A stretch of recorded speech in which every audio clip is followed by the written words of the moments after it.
Aunque en varias ocasiones nos hayamos ofendido, lastimado, en algunas ocasiones quizás sin tener el deseo de hacerlo, pero en otras ocasiones sacando el dolor que lleva dentro, hemos dicho también palabras ofensivas y hemos tenido actitudes negativas. Con razón alguien decía: ¿por qué será que a quienes más queremos son aquellos que más ofendemos? ¿Por qué será que aquellos a quienes más amamos, más nos duele aquellas situaciones difíciles que pasamos con ellos? Quisiera llevarles a la palabra de Dios en un pasaje donde encontramos hombres y mujeres afectándose unos a otros, pero al mismo tiempo mostrándonos Dios la forma como se resuelve un conflicto. En realidad, Dios es fiel y Dios permanece siempre con aquellos que le buscan y le temen. Dios está allí, Él no cambia, Él sigue siendo el mismo.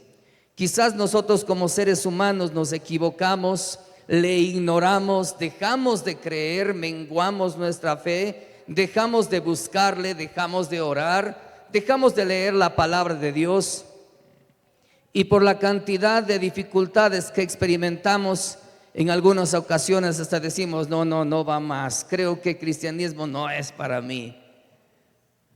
Y en otras ocasiones nos equivocamos también diciendo: antes de ser cristiano parece que no tenía este tipo de dificultades, y ahora que soy cristiano, específicamente siendo cristiano, tengo más dificultades que antes. Parece que Dios estuviese en mi contra. Podemos expresar algunas cosas que no están de acuerdo a la voluntad de Dios, y debido a la actitud que hay o el sentimiento que hay en el corazón, nos podemos equivocar una y otra vez. Me gustaría llevarles al libro de Génesis, capítulo 42. En realidad, capítulos anteriores se narra la vida de un hombre de Dios que vivió de manera justa, un hombre a quien Dios desde la juventud le habló a través de sueños, y ese hombre se llama José. Dios le dio promesas en medio de los sueños, y como fue el hijo más querido de los padres, los hermanos le tuvieron envidia. Si vemos que hay dificultades en la familia, ¿verdad? Allí en la Biblia encontramos también como José, siendo uno de los últimos de los hijos de Jacob, fue no querido por sus hermanos, no aceptado por sus hermanos. Cuando tuvo aquel sueño que recibió de parte de Dios, un sueño prometedor que le daba a José como gobernante, ellos escucharon con cuidado y se molestaron cuando intentaron interpretar lo que José estaba contándoles en el sueño. Y como era el más querido de los padres, entonces los hermanos no se llevaban tanto con él. Es más, José no solamente que no era querido, sino que también hacía méritos para eso, pues llevaba todas aquellas cosas malas de sus hermanos, llevaba a su padre y decía: este hermano está portándose mal haciendo esto y aquello.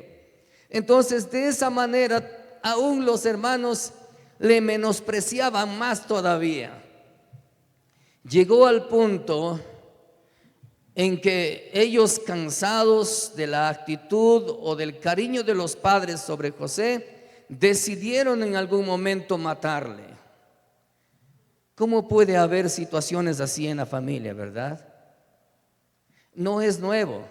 Caín con Abel hizo lo mismo al principio de la fundación del mundo. También lo mató. Y el proceso de tener ira y división en la familia ha sido histórico. Hay muchos momentos en la Biblia donde podemos encontrar dificultades familiares. En este caso, tocamos con José. Él era un joven que estaba aprendiendo a vivir, que estaba siendo querido, que estaba siendo sustentado por sus padres, pero sus hermanos no le apreciaron. Llegó el día en que ellos dijeron: no, hay que acabar con José. Uno de los hermanos dijo: no, no sería correcto hacer eso, él es nuestra sangre. Lo lanzaron en una cisterna, lo dejaron un tiempo allí, aunque José, me imagino, estuvo llamándoles: sáquenme de aquí, por favor, no hagan eso conmigo. Pero ellos no quisieron hacer caso, solamente pensaron en que José no debería ser su hermano o no debería ser tan querido por sus padres. Luego le enviaron a José vendiéndole hasta Egipto, recibiendo un precio, porque para ellos ese es el precio que tenía su hermano, nada más. José, cuando estuvo en Egipto, tuvo dificultades. Me imagino el sueño de José, y considerando que dialoga con Dios: Dios, yo no veo nada de lo que me prometiste en el sueño, no veo nada. ¿Cómo se cumpliría eso en la situación familiar? ¿Cómo se cumpliría lo que tú me acabas de decir cuando ya soy un esclavo en Egipto? Y estando en Egipto, siendo esclavo, no solamente que pasa dificultades allá, sino que injustamente es enviado a la cárcel.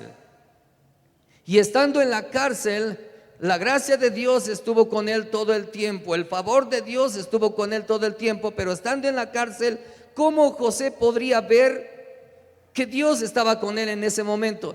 Quizás alguien podría decir: ¿cómo dices que temes a Dios? ¿Cómo dices que amas a Dios? Y mira nada más, Dios cómo te deja estar en la cárcel injustamente si tú no hiciste nada malo. ¿Cómo permites que suceda eso? ¿Qué clase de Dios es el que tienes?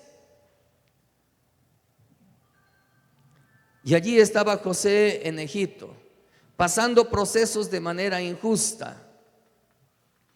Pero nunca olvidemos algo muy especial: Dios nunca nos ha dejado.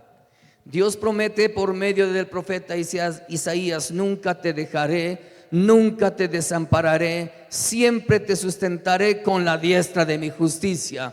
No importa las pruebas que puedan venir sobre tu vida, Él siempre estará a tu lado. Habrá momentos en los cuales te desanimes o no sientas la presencia de Dios en tu vida. Quiero decirte en esta mañana: Dios siempre estará allí. Aunque intentes ignorarle o negarle, Él seguirá estando allí mismo. José estuvo pasando un momento muy difícil allá, pero Dios estaba con José en ese momento. Llegó el momento de cumplir los sueños o las promesas de Dios en la vida de José. Y Dios le permite interpretar sueños a Faraón. Interpreta el sueño y empieza a darle la recompensa y en el cumplimiento del sueño. Ahora, quiero decirles algo de antemano.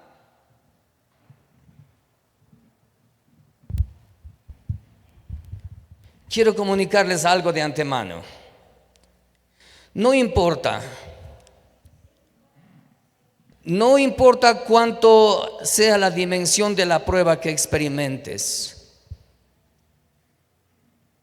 Dios te preparará para dar lo que Él te ha prometido.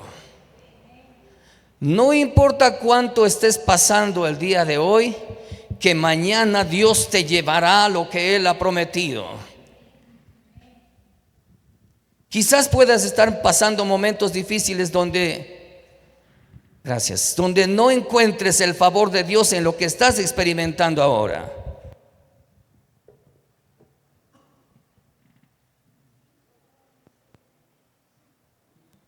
Pero aún así, aunque consideres no adecuado lo que estás viviendo, no de parte de Dios lo que estás viviendo, aún así Dios está preparándote. Dios en el proceso puede darte una gran unción y capacidades para servirle. Por ejemplo, José adquirió la capacidad de interpretar sueños. Adquirió la bendición de tener la presencia de Dios en su vida continuamente. Experimentó en él el deseo de obedecer a Dios aún en los momentos difíciles, aún en los momentos de prueba, aunque alguien se oponga a lo que él tenía, al buen propósito de él de obedecerle a Dios, aún así él estaba dispuesto. Pero llegó el tiempo donde Dios le iba a dar el lugar que él le había prometido. Y allí quiero compartir algunos principios muy importantes, porque Dios no deja de cumplir lo que Él ha dicho. La Biblia dice, Él dijo y Él hará. Así que llegó el momento y José recibió la promesa ya como gobernador en Egipto. Y por eso quiero llevarles a Génesis capítulo 42. Me gustaría que vea el verso 7. Claro que los versos preliminares y anteriores son importantes para poder comprender mejor el pasaje. Sin embargo, llevaría en el verso 7, dice, y José cuando vio a sus hermanos. Esto es interesante. Cuando Dios está en el cumplimiento de la promesa, allí es cuando comienza a trabajar en lo que está guardado dentro del corazón. No vas a poder gobernar, no vas a hacer bien el trabajo mientras tu corazón no está sano. Y Dios va a trabajar en el corazón de José en este momento.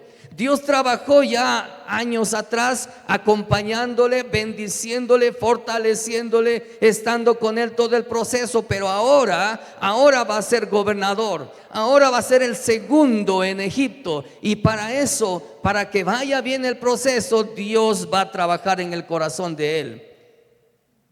Era 22 años que no había visto a su familia.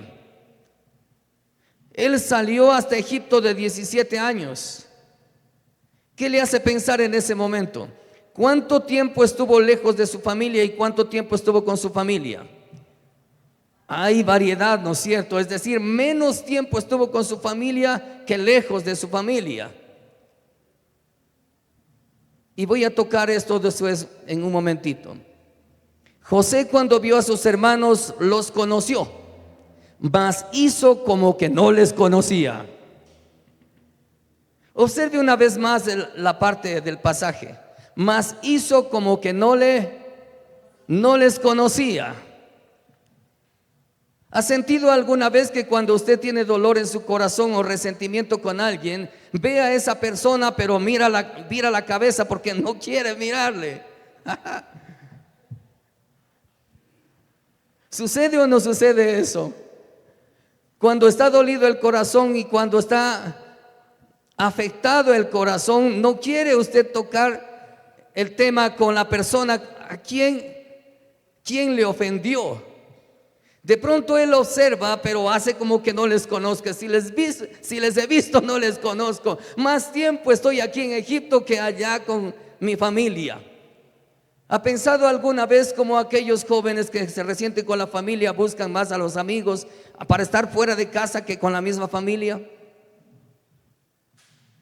Cuando hay dolor en el corazón, se trata de desechar a la familia y empieza a buscar otros amigos, y luego dicen a los padres y a la familia: ellos son mi verdadera familia porque ellos se interesan por mí y no ustedes.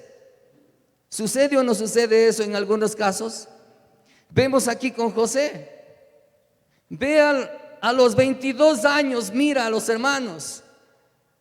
Pienso que normalmente con un corazón sano, la forma adecuada de acercarse a ellos debería ser con alegría, con gozo, y abrazarles a ellos y decir: cuánto anhelé este momento. Sin embargo, no sucedió. La primera actitud de José es ignorarles. Cuando hay tristeza en el corazón, cuando hay desilusión en el corazón, muchos actuamos también como José. Pensemos en este día. ¿Ha actuado alguna vez con sus seres queridos ignorándoles? Estando en casa, como está dolido, como está dolida, vira la cabeza y se va para otro lado, no quiere encontrarse, no quiere ni saludarle, no quiere decirle ni hola, lo que comúnmente llamamos la ley del hielo, ¿verdad? Ahora sí, no quiero hablarte, no quiero que me digas nada. José les encontró a sus hermanos, pero él quería ignorarles. Veamos la siguiente parte. Vuelva nomás el verso, por favor. Y les habló, ¿cómo? Ásperamente. Otra de las manifestaciones de un corazón dolido es la forma de hablar. La primera cosa es tratar de ignorarle a la persona que le hirió. La segunda cosa es hablarle ásperamente. Y cada vez que va a decirle algo o quiere una respuesta de esta persona, ¿cómo es nuestra comunicación? ¿Cómo es la reacción que tenemos? A veces salen las palabras más hirientes y más duras, ¿verdad? A veces utilizamos términos que no deberíamos utilizar ni como seres humanos y mucho menos como creyentes, como hijos de Dios. Pero ofendemos. Cuando el corazón está dolido, nuestras palabras no son agradables. La primera cosa que sucedió con José es que les ignoró. La segunda cosa es que su forma de hablar no fue la correcta. Les habló ásperamente a sus hermanos. Me pregunto, ¿de alguna manera usted también ha hablado ásperamente a la familia, a sus seres queridos? ¿Ha utilizado términos y palabras que ofenden y dañan? Veamos qué más dice el pasaje. ¿De dónde habéis venido? ¿Sabía o no sabía José dónde vivían? Y la pregunta es, ¿por qué José, conociendo dónde vivían, les pregunta a ellos de dónde habéis venido? No es una parte de ignorarles, no es una parte de tenerles como relegados a un lado, es decir, no estoy con ustedes, no son parte de mí, no son parte de mi familia. Y ellos respondieron de la tierra de Canaán para comprar alimentos. Tenemos dos aspectos muy importantes en este pasaje de un corazón dolido, y Dios quiere traer sanidad al corazón herido. Dios está trabajando continuamente para restaurar. En este caso estamos observando en la palabra de Dios cómo Él trabajó en la vida de José para restaurar un corazón herido. Me gustaría llevarles ahora al verso 17, capítulo 42. En el verso 17 usted va a encontrar allí otra de las situaciones que sucedió con José. Veamos en el verso 17. Entonces los puso juntos, ¿en dónde? En la cárcel. Él sabía que sus hermanos no tenían culpa alguna en el caso de llegar a comprar alimentos. Ellos llegaron para comprar alimentos, pero utilizó estrategias para tratar de hacer algo que no debería suceder. En primer lugar, los ignoró. En segundo lugar, les habló ásperamente. En tercer lugar, les puso en la cárcel. Claro que sí, indagó un poco en la vida de ellos, conversó un poco con ellos en los textos anteriores. Usted puede observar el contexto y puede mirar cómo él dialoga con los familiares, con los hermanos en este caso. Pero no quiere darse a conocer. Y encontramos aquí como otra consecuencia de un corazón dolido, los puso en la cárcel. Pensemos en las razones del por qué les ponen a cárcel. Quizás estuvo recordando cómo él también injustamente estuvo en la cárcel. Injustamente estuvo en la cárcel y él quería de alguna manera decir, con esto quiero que sepan cómo se siente. Podemos utilizar el término, a lo mejor él estuvo tratando de vengarse.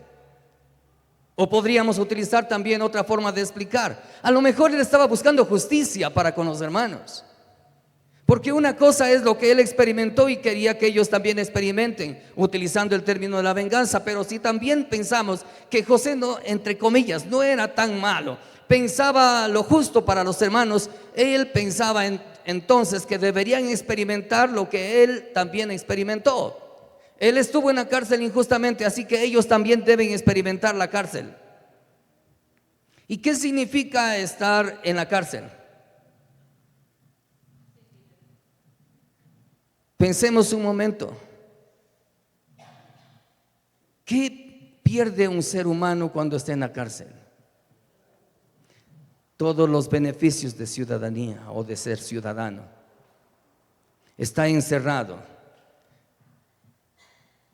Está bajo el dominio de. Y mi pregunta en este caso es, ¿por qué José los puso a sus hermanos en la cárcel?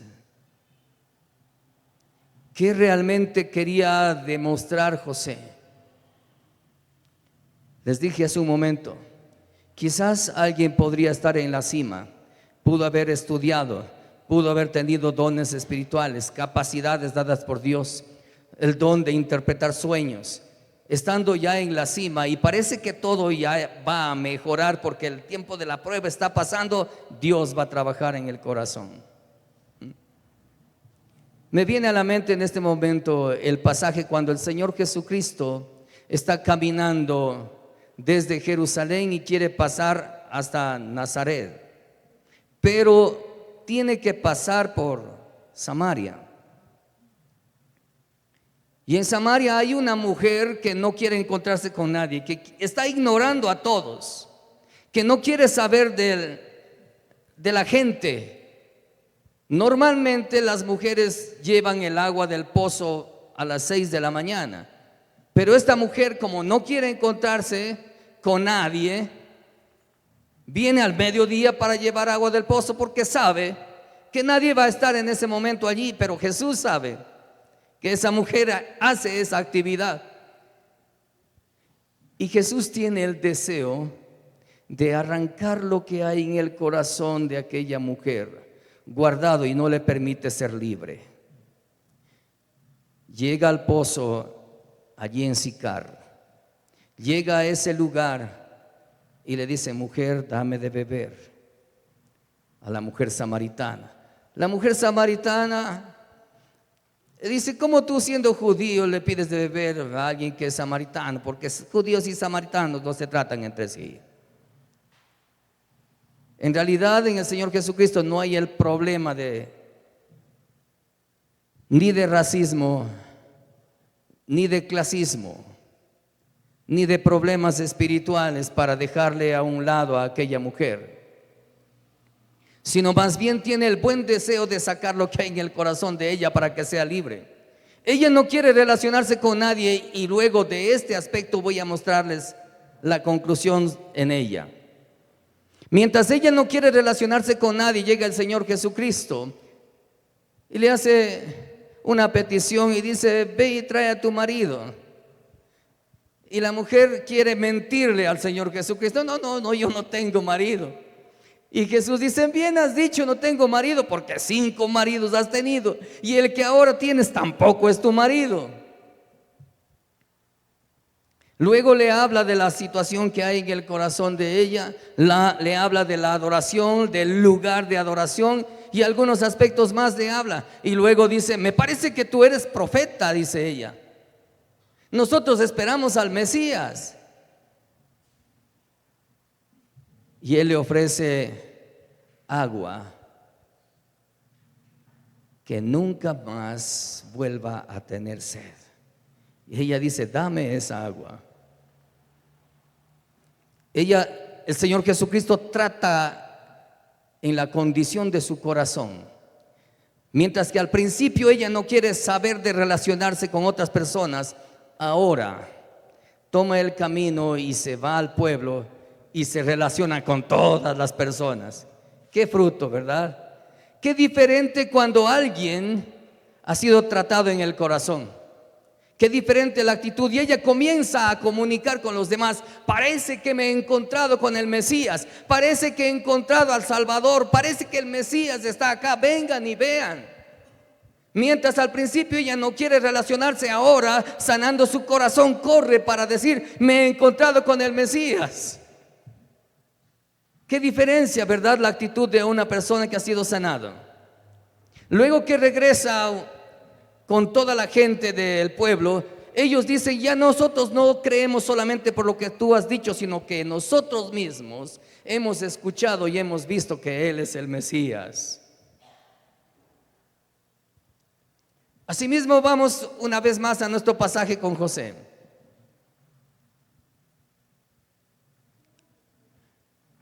Él no quiere relacionarse al principio con sus hermanos, pero hay una tristeza dentro de él, un dolor dentro de él por lo vivido con ellos, y Dios está tratando de sanar las heridas de su corazón. Y no va a permitir que gobierne en Egipto con ese problema. Él primero va a sanar. Cuando usted lee el pasaje del capítulo 45, en el verso 2 va a encontrar que él ya está 2 años en el momento clave de escasez. 2 años de escasez.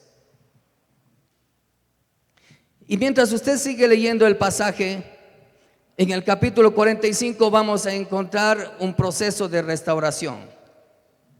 La primera parte que vimos en el capítulo 42 son los problemas espirituales que tenía José. Pero no, en esta mañana no estamos solamente dando a conocer los problemas espirituales de José, porque podemos nosotros identificarnos y decir: a mí también me ha pasado lo mismo. Yo también tengo dificultades con mi familia. Yo también a veces me he relegado con mi familia, me he molestado con mi familia, hemos tenido dificultades. Pero no es eso lo que queremos ver. Queremos ver cómo resolvió el problema.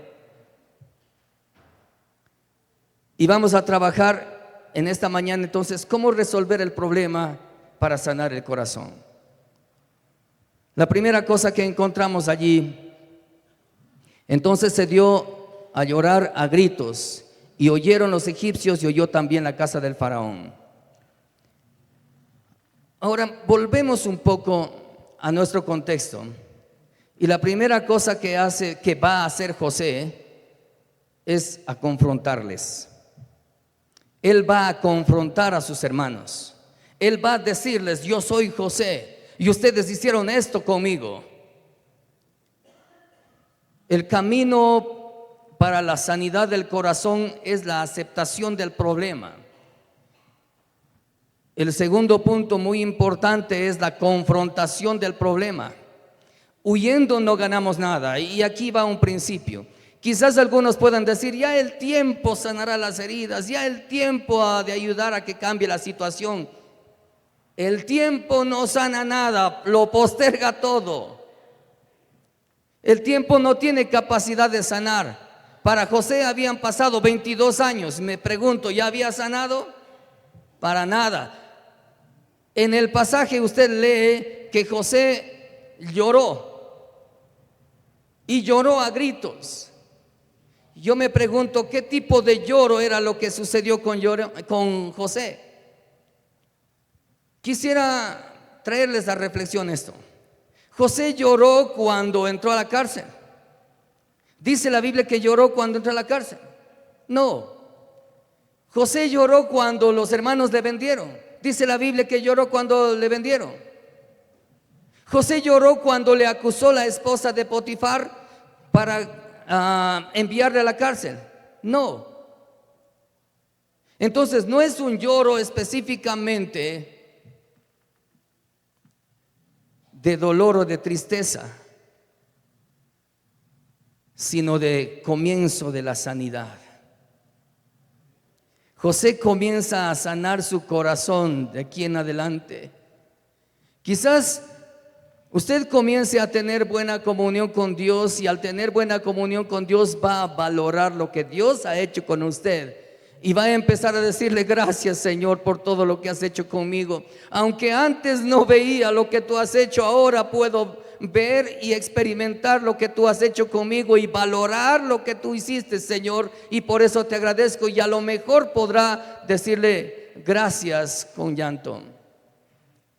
Y cuando usted restaura la relación con la familia, y a lo mejor viene ese proceso de restauración con tanta bendición que usted no puede retener los sentimientos que lleva dentro de usted, y el proceso de restauración es bendecido. La primera cosa que vimos es la confrontación. La segunda cosa es la gratitud a Dios, cómo Él hace las cosas para restaurar, para sanar. La tercera cosa que podemos encontrar en el mismo capítulo 45, usted va a observar allí es que empieza a hacer cosas buenas para sus hermanos. Prepara la mesa, les da de comer, les alimenta de lo mejor, les prepara un buen lugar. El corazón dolido que está siendo sanado, entonces comienza a hacer cosas buenas. El apóstol Pablo a la iglesia en Roma les escribe: no seáis vencidos de lo malo, sino con el bien vence el mal. Usted puede revisar verso tanto 17 como el verso 21 del capítulo 12. Va a encontrar buen consejo del apóstol Pablo para con la iglesia, los hermanos de allá en Roma, para poder vencer en momentos complicados. Y voy a ir terminando. La última cosa que sucede para la restauración, después de la confrontación, después de hacer el bien, entonces es poder abrazar a sus hermanos. Se acerca y les dice: yo soy José, a quien ustedes vendieron. Y luego puede decirles con libertad: todo lo que ustedes hicieron no es solamente guiado o motivado por el dolor, por la envidia o por las situaciones que había en su corazón. Usted puede encontrar en el capítulo 45 cómo él les dice: es Dios el que, usándoles a ustedes, me envió acá a Egipto para diferentes bendiciones que ahora ustedes van a recibir. Uno de ellos, traer posteridad. Es decir, si ustedes no hubiesen sido usados por Dios para llevarme acá, yo no estuviera aquí para darles a ustedes la oportunidad de tener vida por medio del alimento que hay aquí, para tener posteridad, para darles vida, para tener paz en sus corazones, para tener un lugar donde vivir, para preservarles todo lo que estaba manifestándose como una prueba grande para este mundo. Y termino el sermón en esta mañana. ¿Ha estado usted pasando momentos difíciles, momentos críticos, momentos de dificultad familiar? Usted puede permitir que Dios sane su corazón a través de la confrontación, a través de la búsqueda de Dios para tratar con su corazón. Pero hay algo muy, muy importante. Dios va a darle lo que Él ha prometido a su vida. Él va a traer la provisión que Él ha prometido para usted en el momento de la necesidad.